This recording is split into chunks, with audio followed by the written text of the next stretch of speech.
వరలక్ష్మి అయితే వెన్నెలని తీసుకొని వచ్చి ఒక సోఫాలో కూర్చొనిబెడుతూ ఉంటుంది. ఇంతలో అక్కడ ఉన్న వరలక్ష్మి అయితే, "వెన్నెల నీకో విషయం అడుగుతాను. నువ్వు నిజం చెప్తావా?" అని చెప్పేసైతే అడుగుతూ ఉంటుంది. ఆ మాటలకి అక్కడ ఉన్న వెన్నెల అయితే, "ఆ! చెప్తానమ్మా" అని చెప్పేసైతే అంటూ ఉంటుంది. ఇంతలో అక్కడ ఉన్న వరలక్ష్మి అయితే, "వైష్ణవి ఎవరు? ఎవరి కూతురు?" అని చెప్పేసైతే అడుగుతూ ఉంటుంది. ఆ మాటలు వినగానే అక్కడ ఉన్న వెన్నెల అయితే ఒక్కసారిగా షాక్ అయిపోయి, ఇప్పుడు అమ్మకి ఏం విషయం చెప్పాలి అని చెప్పేసైతే అనుకుంటూ ఉంటుంది. "నువ్వు నిజం చెప్పు వెన్నెల.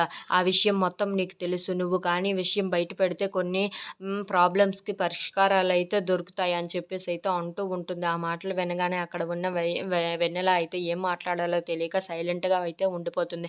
అది చూసిన వరలక్ష్మి అయితే, "నువ్వు నిజంగా నిజం చెప్పు వెన్నెల. నువ్వు నిజం చెప్తే నాకు కొన్ని ప్రాబ్లమ్స్‌కి పరిష్కారాలు దొరుకుతాయి" అని చెప్పేసైతే అంటూ ఉంటుంది. ఆ మాటలు వినగానే అక్కడ ఉన్న వెన్నెల అయితే, ఆ వెన్నెల అక్కడ ఉన్న వైష్ణవి నీ కూతురేనమ్మా అని చెప్పేసైతే అంటూ ఉంటుంది. ఆ మాటలు వినగానే అక్కడ ఉన్న వరలక్ష్మి అయితే ఒక్కసారిగా షాక్ అయిపోతూ ఉంటుంది. ఇంతలో అక్కడ ఉన్న ఇంట్లో ఉన్న వాళ్ళు కూడా, "ఏంటి ఏమంటున్నావు వెన్నెల నువ్వు?" అని చెప్పేసైతే అంటూ ఉంటారు. ఆ మాటలు వినగానే అక్కడ ఉన్న వెన్నెల అయితే, "అవును వైష్ణవి కూడా నీ కూతురేనమ్మా" అని చెప్పేసైతే అంటూ ఉంటుంది. ఆ మాటలు వినగానే అక్కడ ఉన్న వరలక్ష్మి అయితే ఒక్కసారిగా నించొని, "నిజమా వెన్నెల" అని చెప్పేసైతే అంటూ ఉంటుంది. "అవునమ్మా! తను కూడా నీ కూతురే. మేమిద్దరం నీకే పుట్టామమ్మా" అని చెప్పేసైతే అంటూ ఉంటుంది. ఆ మాటలు వినగానే అక్కడ ఉన్న వరలక్ష్మి ఏం మాట్లాడాలో తెలియక అలా నించొని ఉండిపోతుంది. If you like this video please like, share